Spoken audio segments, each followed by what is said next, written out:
រឿងខ្មោចសុំថតច្រៀងដែរ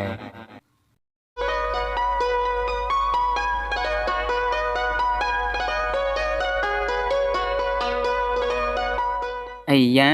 មនុស្សយើងខ្លះឥឡូវកាន់តែសាហាវហើយគួរឲ្យខ្លាចថែមទៀតឲ្យតែពេលបើក Facebook បណ្ដាញសង្គមម្ដងតែងតែឃើញមនុស្សស្លាប់ជារៀងរាល់ថ្ងៃមិនដែលខាននោះទេបើមិនស្លាប់ដោយសារបែបនេះក៏ស្លាប់ដោយសារបែបនោះដែរជាពិសេសអារឿងសម្លាប់ខ្លួនឯងនឹងហើយគ្រាន់តែរឿងបន្តិចបន្តួចសោះក៏នាំគ្នាធ្វើងឯខ្លះផ្សេងទៀតក៏ចូលតាមគ្នាដែរទៅគឺសម្បូរខ្លាំងណាស់មនុស្សប្រភេទបែបនេះអញ្ចឹងកុំភ្លេចគិតថាពេលសម្លាប់ខ្លួនគឺព្រះមិនអាចប្រោះឲ្យរស់ឡើងវិញបាននោះឡើយហើយចុះហេតុម្ដេចមនុស្សយើងពេលខ្លះមិនក៏ចូលចិត្តគិតទៅរកផ្លូវមួយនោះទៅវិញដូចជាមិនយល់សោះអាយ៉ាកម្មវិធីប្រឡងចម្រៀងទេតើនេះគេចាប់ផ្ដើមចិត្តមកដល់ទៀតហើយតើយើងគិតទៅរកសាកល្បងម្ដងទៀតដែរឬអត់ទេហើយអាក្តាមមើលទៅវាសនារបស់ឯងប្រហែលមិនអាចធ្វើជាតារារះនៅឯលើមេឃបាននោះឡើយព្រោះឯងធ្លាប់បោះបង់ជាច្រើនលើកច្រើនសារមកហើយមើលទៅពួកគេផ្សេងទាំងនោះអ្នកចូលរួមប្រកួតប្រជែងពីមុនសុទ្ធតែពូកែទាំងអស់ហើយនឹងមានបទពិសោធន៍ជាច្រើនលើកច្រើនសារបន្ថែមទៀតគេមិនអាចនឹងធ្វើជាតារាបានផងហើយតម្រាំតែឯងនេះ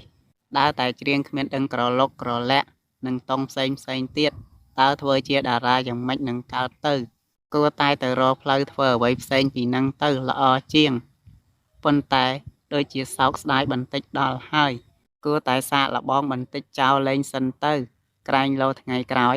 អាចនឹងមានសង្ឃឹមលើសពីនេះបន្តិចក៏ថាបានយើងទៅថតវីដេអូឃ្លីបលេងសិន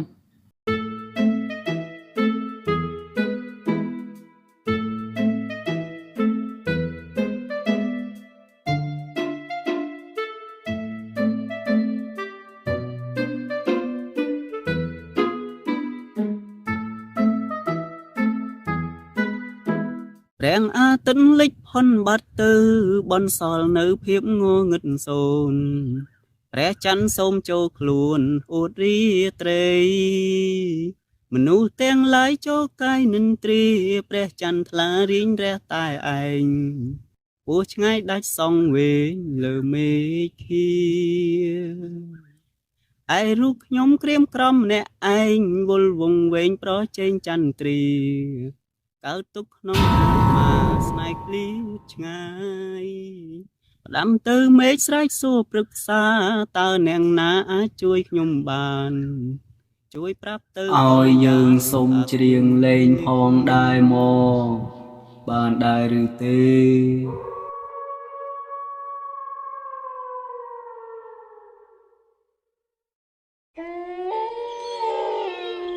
យីហើយតើជាសំឡេងអ្នកណាគេហ្នឹងយើងកំពុងតែច្រៀងបានពីរោះផងឥឡូវមកផ្ដាច់ចង្វាក់យើងទៀតចំជាសយមែនតិចយើងស្ដាប់ច្រឡំតែដឹងនៅក្បែរខ្លួនរបស់យើងដូចជាគ្មានមនុស្សម្នាក់នៅនោះទេ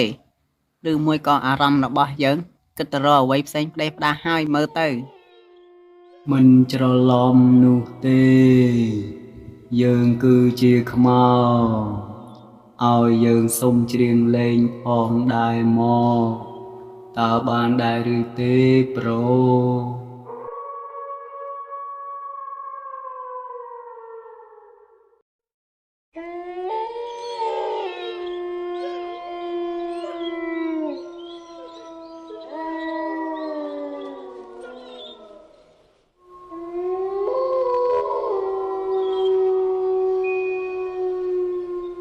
ហេខ្មោចទេតើខ្មោចហេតុថាមិនខ្មោចទៀតយើងសុំដាក់មេប្រុចទៅហើយ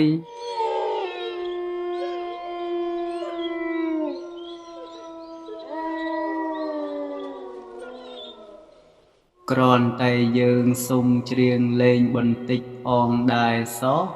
ក៏មិនបានដែរចំជាចិត្តអាក្រក់មែន